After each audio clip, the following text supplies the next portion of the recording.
Hey guys, Stealth here and welcome back to another 1v1. Today, a video that's a bit sped up for the reason that I wanted to show you more as an overall arc what happens if you play a motorized deck wrong. I'm still playing the Polish-Finnish motorized deck, and over here on the highway to Seoul I'm trying to get my forces over on Gregory and center, while also grabbing the area here early. So that's between Dmitry and Elena. What's going there is a couple of HGM infantry as well as an Aeroco squad. But I do not have proper escorts for that. And unfortunately, I'm not the only one going there. As you can see, Mi-24 is going there. So here's my first mistake. I sent in my quick helicopter-borne forces unescorted. And as the guys from the Wargame Bootcamp Discord told me, you either go for the helo drop or you don't. Because if you do it half-assed, like I did, you're going to get your ass handed to you. And that's exactly what happened here. I had my units go forward, and I'm opening with quite a few losses there. In order not to get another helicopter incursion there, a bit of defense. Of course, the units that I'm trying to have dash forward are already going to run into entrenched positions. Morskaya. Now this is another mistake.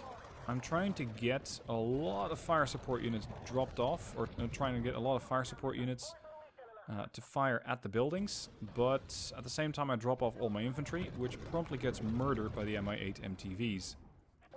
More 185 KTs moving forward, trying to get rid of the BTR 90 before it's able to drop off potentially Spatsnaz GRU inside the building there. And the T-55 recons on the right are trying to make a bit of a dent in his forces, but I don't really have the way and means, or at least line of sight, to do that.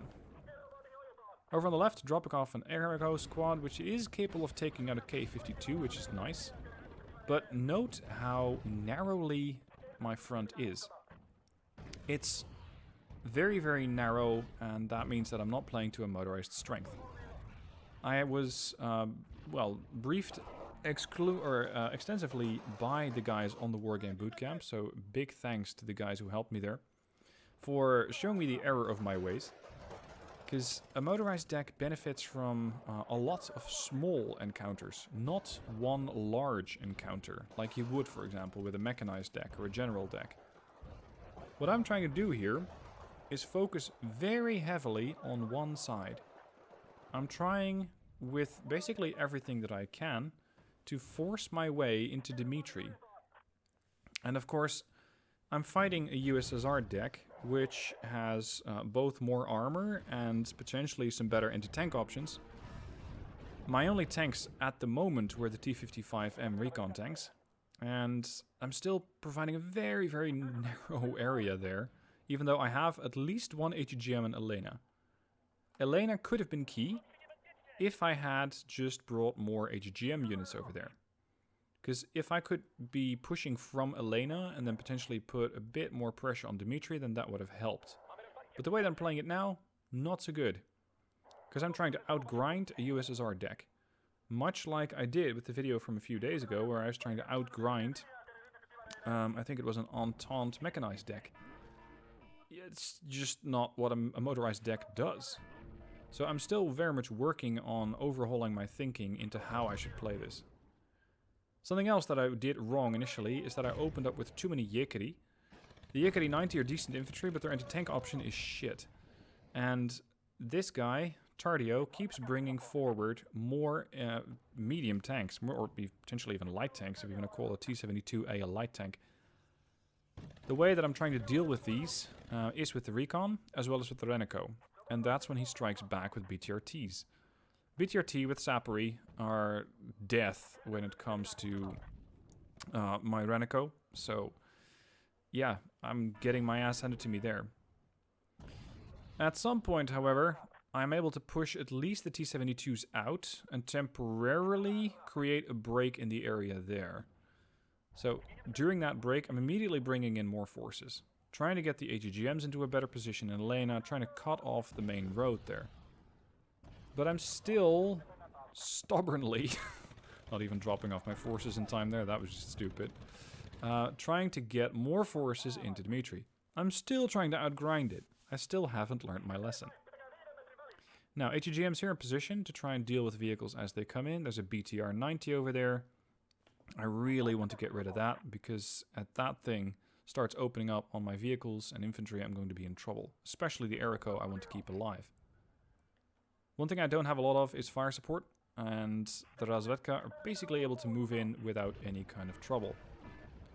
I sent the Salamander forward to deal with the Spetsnaz crew, but it didn't quite work. And over here, I'm still trying to fight with Charioteers against VDV, which goes the way of the VDV.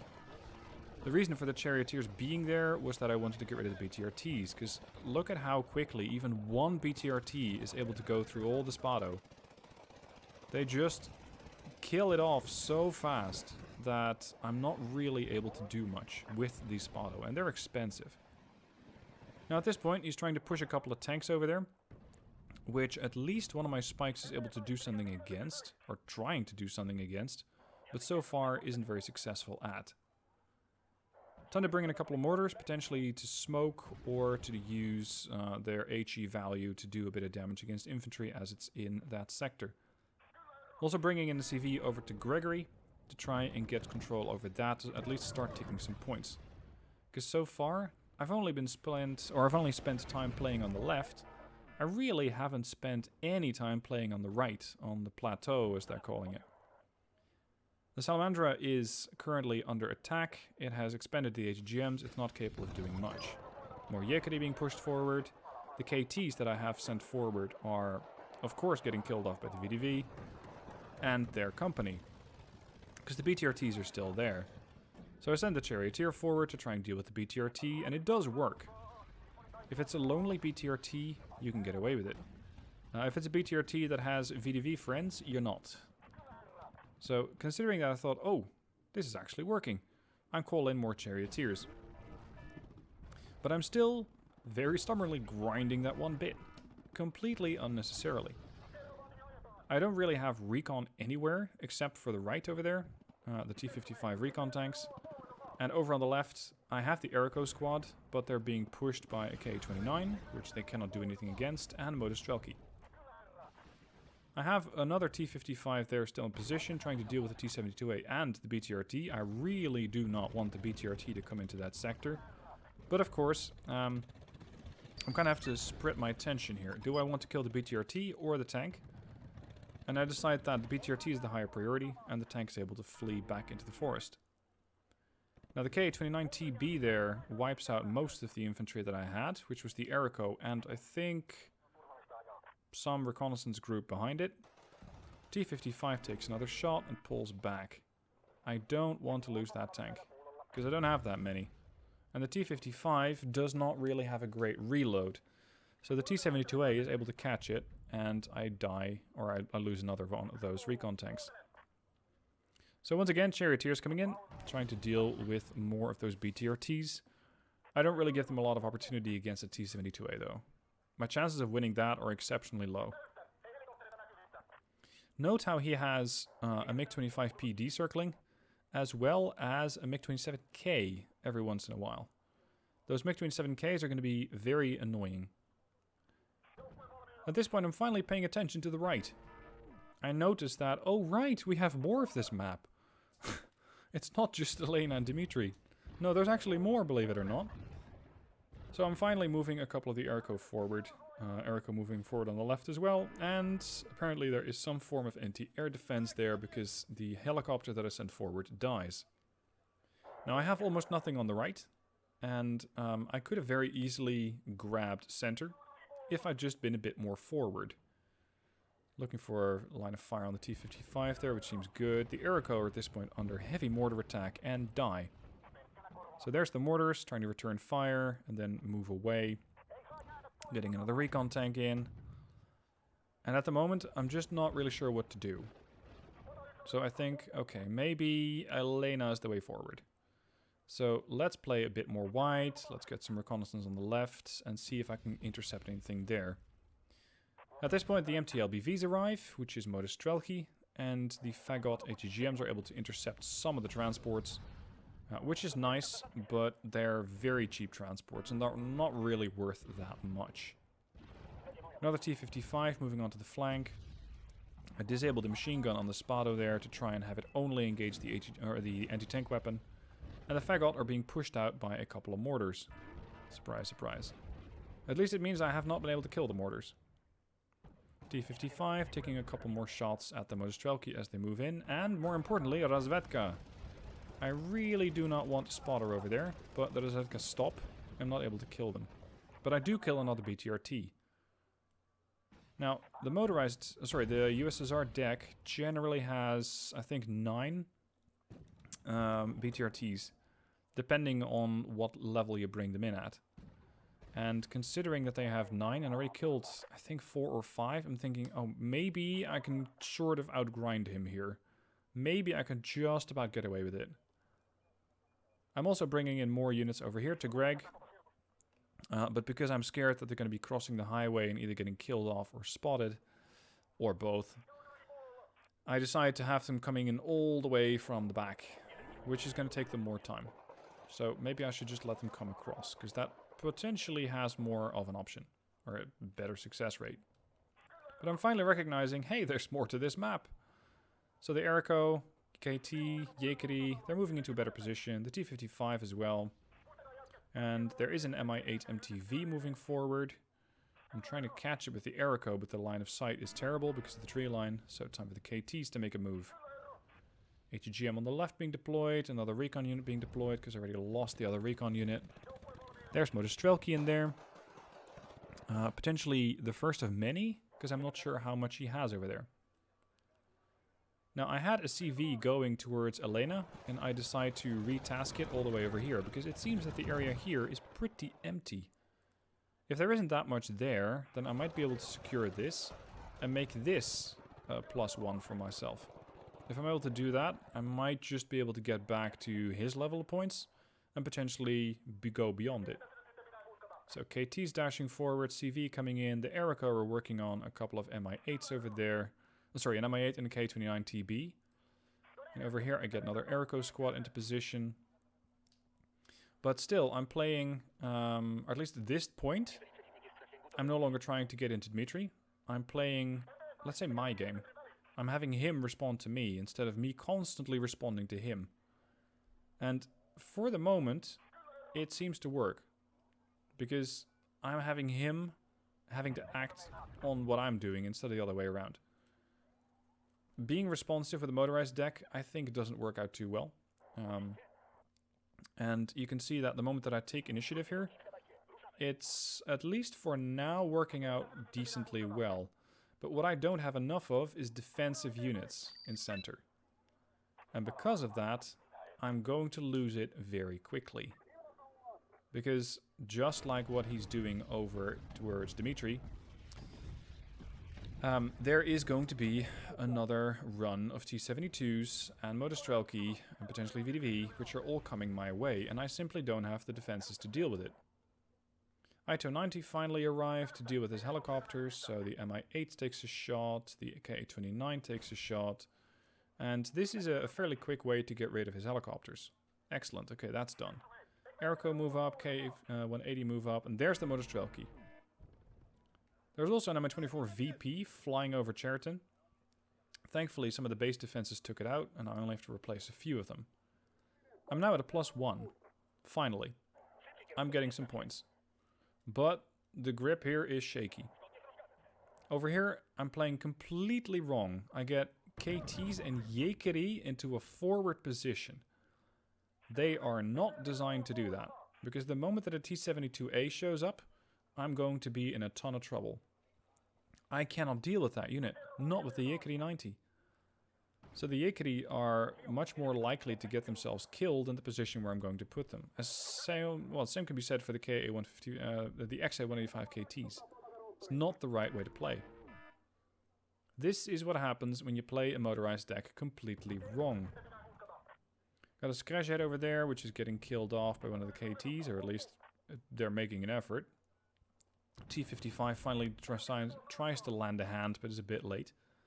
And the Mi-17 over here, and Dmitry is able to intercept a couple of infantry units as they're trying to cross the bridge there.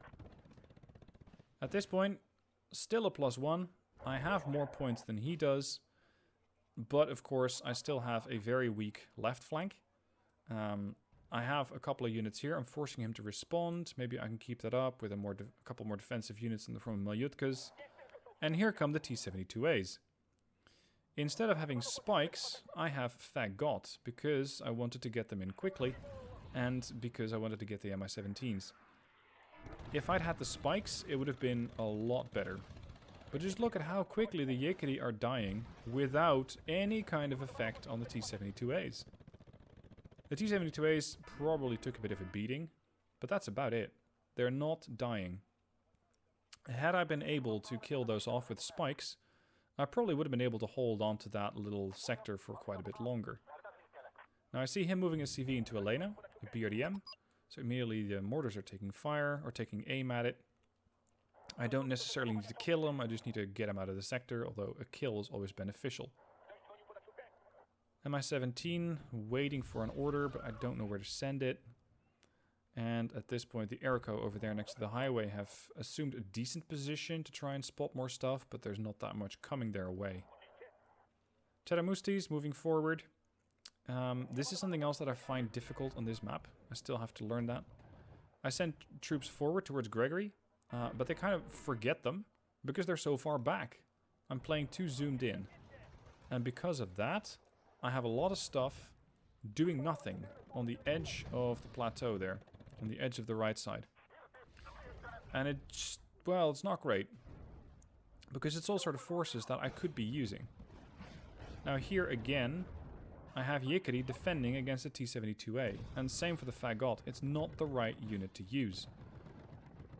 He probably knows it. And the T-72s are able to do damage. The Teramustis are not able to do much. The Mi-17s are not able to do much. And 2 BMPTs join the party. The recon tank has died, and my grip on this sector is dropping really, really quickly. And he's using cheap tanks.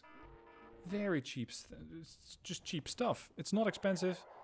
It's not difficult. It just keeps throwing tanks my way, and a bit of infantry, and some fire support. And it works. Because I have no way to counter it. Because I'm bringing in the wrong units. I'm relying on the Yickety. I'm not relying upon my better anti-tank infantry. I'm not relying upon my anti-tank or my ATGM units. It just doesn't work. Still, I have a lead. If I can maintain said lead for another 13 minutes, that'd be great, because then I might win the battle. Unfortunately, there is, at this point, nothing standing between the BMPTs and the command unit. I don't really have that much that I can do to deal with it. I have the Salamandra and the HH-10 moving forward, but as I was instructed, helicopters are herd animals. They don't like traveling alone, and if you do send them out alone, they tend to die alone. And that's exactly what's happening there. The Airco finally are able to deal with some of the tanks. So if you have the right infantry in position, they actually do work. Surprise, surprise. The Mi-17 trying to flank around there, trying to find the command vehicle that he has in that sector. And because of that, he's back at a +1. So it is rather imperative that I find that thing, but of course the Strela is not particularly interested in me finding it. Salamandra, by some miracle, on the move, fires an ATGM and kills it. The anti-air piece. I drop off infantry there very close, but it's the wrong kind. I call in light infantry, which was completely the wrong choice here. And a BMPT is able to kill off most of the light infantry. I still don't know where his CV is. A MiG-23 ML comes in and kills my helicopter. And again, I'm not really able to do much about it. So time to send the Scots forward to try and find it. Once again, just like in Dimitri, I'm basically grinding up against his deck. And as you can see, I'm floating a ton of points because I don't know what to buy. I don't know where to push. I don't know what to spend. I simply don't know how to play this map with a motorized deck. Again, I'm very grateful to the guys over on the Wargame Bootcamp Discord for completely picking my game apart and saying, okay, this was wrong, that was wrong, this should have been different, that should have been done different. Playing a motorized deck is just playing wide, forcing multiple encounters, forcing a wide front. Because as I'm doing right now, first in Dimitri, I'm grinding up against his forces and I'm losing. Then I'm trying to do the same thing in center again. And by some miracle, the CV there survives for quite a while, as the HH-10 is able to launch missile after missile into the threats that keep coming towards the CV. But regardless, it's not good enough. And the units keep dying. The pressure on the CV keeps mounting. And if he's able to kill that, well, then all bets are off. At this point, the BRDM-2U is still alive, so I just decide to open up with a sniper rifle from the Sissy, and it's either them or the mortar team that's finally able to kill them. And there he goes. He finally found the CV, and he's able to kill it.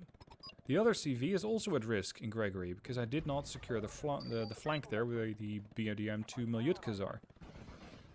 So, an Mi-8T KT is quickly able to dash forward and kill it, but of course the CV's position is known.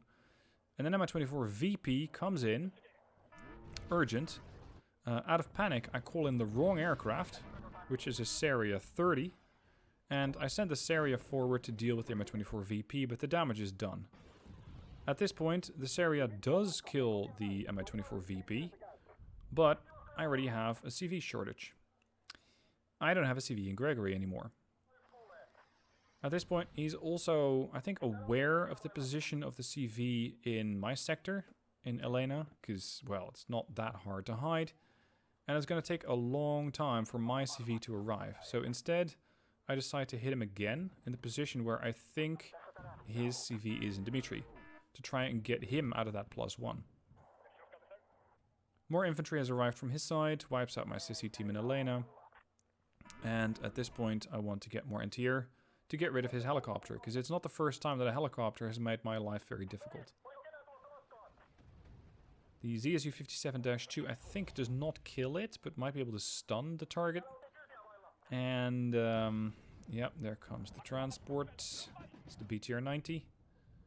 The BTR-90 is going to just roll up to the CV and kill it at this point, because I have nothing there. So, sending forward basically everything I have. Mi-17... it's really the only unit that I could potentially use to kill the CV, or kill the BTR, but the CV has already been spotted by the Spatscrew. The BTR opens up on it. Immediately the Spatscrew gets killed, but too late, and he's now at a +3. And at this point, it's just GG. I don't know what else to do. So, do not play a motorized deck like this. Cautionary tale, don't play it like this. It doesn't work. Play it wide. Play it to your strength. Make sure that you use your advantages, which is small engagements. And that's what I'm going to try and focus on in the next couple of ranked games. Hope you guys enjoyed. Let me know what your thoughts are down below. Probably painful to watch, so be it. Thank you for watching anyway.